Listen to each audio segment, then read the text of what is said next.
Hello again, welcome back to LeadFoot TV. It's a happier video today. Yeah, so we're doing a slightly less stressful job, we hope.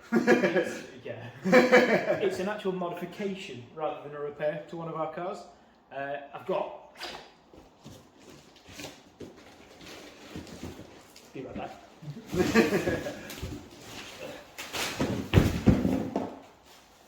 I've got a strut brace. It's a very nice strut brace. I've wanted it since I bought the car 7 years ago. Yeah. But I've always just got other things instead, like a turbo. Other things that put you further in debt. And with all the, basically all the cars braking recently, it was getting me down. So it was about 3 AM at work, and I had a bit of cash, and I was like, sod it, I'm going to buy a nice shiny bit. So that's what we did today. It should hopefully be, dare I say, a 10-minute job. I don't believe it.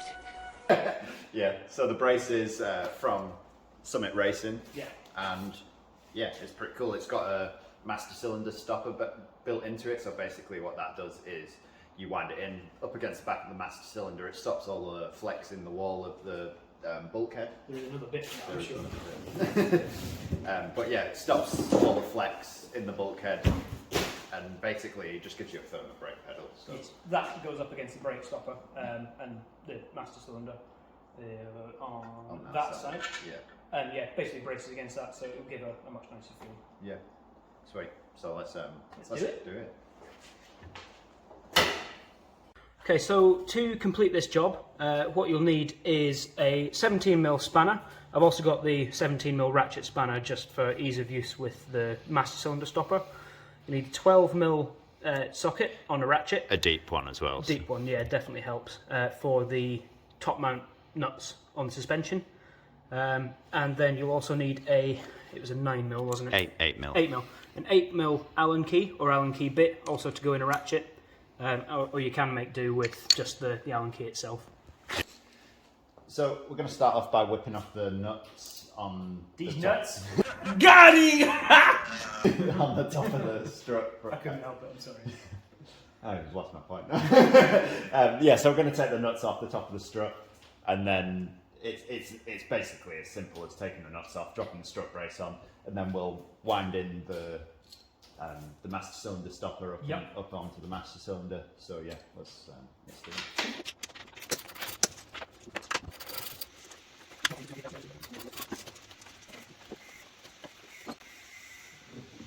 guy, So we flatten that side down. yeah.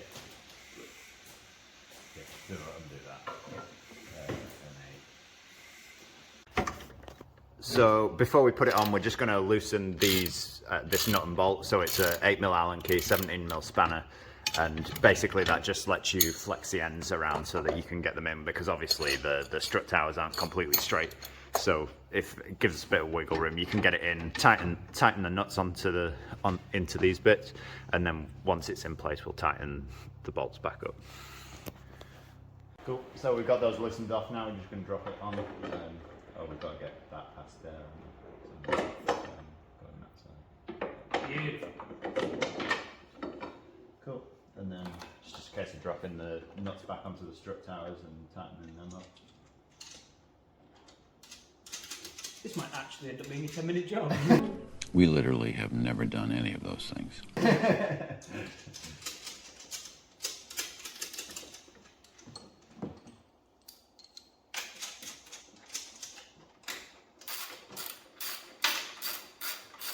That looks really good there. Yeah. Brighten the engine there for a bit. Yeah. It's one thing I've always thought about these. It's a wicked engine, but it's not the prettiest. Yeah, it's very plastic and black, isn't it? And it's the same with most Subarus. The Boxer engine is absolutely fantastic design, but they're not really anything to look at. No. It's the same with rotaries. Yeah, especially the RX-8. The RX-8's a very bland looking engine. Yeah.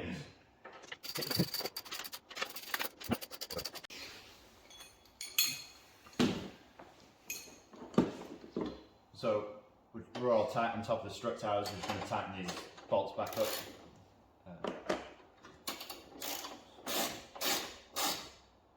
And that basically just locks that bar back in place.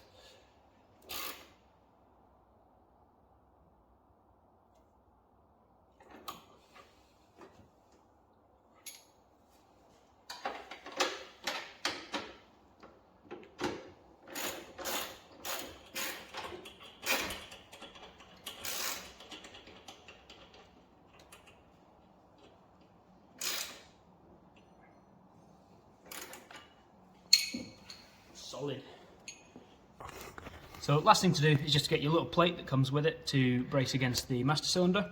You notice it's got a notch cut out of it, and that matches up with this little block on the side there. So if my Turbo's very hot. if my fat fingers can get it around, slot that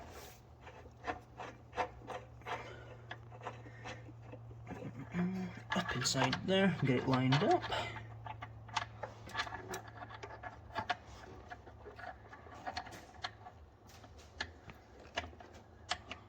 Like so. That was a very good turn and click. Wind that in until you've got a nice bracing. Got that Allen key. So, same size Allen key as before, just another 8mm.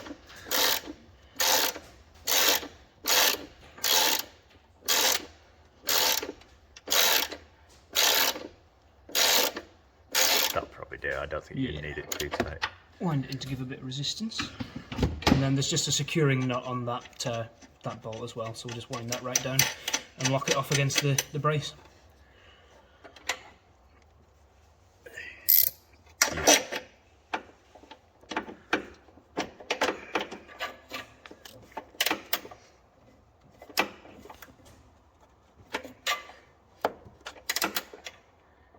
There we go.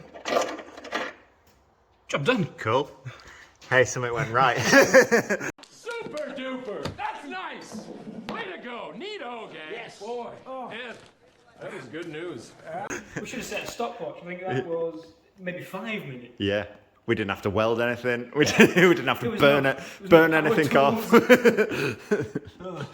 Hey, we should do videos like that. Yeah, let's just work on the GT86. No, because that is broken. Oh yeah, it is broken. It's not that big. So we're just on a little bit of a road test. We're going to go down to the shop and get some water and some food. It's hot again. Yeah, it was pissing it down all day, and then it's come out really hot. So we're going to go get some water and some snacks and test out the strut brace and see if it's made much of a difference. You've said it already.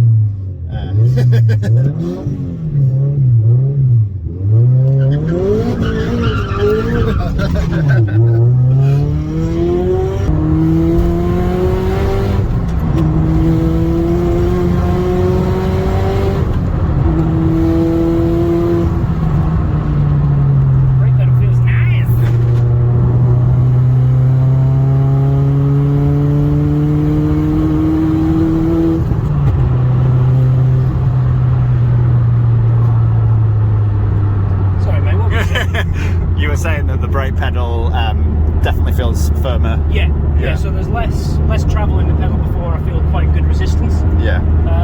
The steering does feel sharper. I'm happy. Yeah. Yeah, and it looks wicked, so well worth the money. Yeah, it does look sweet, to be fair. So we've just been for a drive. Mission success. Yeah, for it once. feels really good. It was a quick job. It did take maybe less than 10 minutes. Yeah.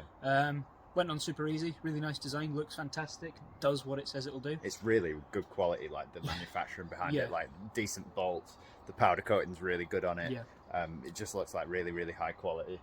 Different to quite a lot of other strut braces as well. It's not actually got a hollow. The center tube isn't hollow. It does have concertina panels in it, which adds more strength and rigidity as well. So it's a very functional piece as well as being a really cool design. Yeah. And I just drove it on the way back from the shop, and it seems you can definitely tell, especially at low speed when you're turning in, you can definitely feel like less chassis flex on the front, like when you're turning in. Absolutely. And the brake feels definitely a lot firmer than it used to. Yeah. So yeah, we've done the job without having to cut or burn or anything, destroy anything to get it off, which is nice because it hasn't happened in a long time. Yeah. Quick plug for Status Error. So there's the Sunstrip is from Status Error. If you want to get anything from Status Error, use the code LeadFoot_Ash. Yeah, it's your Instagram handle. We'll put it at the bottom of the screen. And yeah, if you want to get 10% off, you can do by using that code at checkout. The link to Status Error is in the description down below. But yeah, that's it from us. We'll catch you in the next one.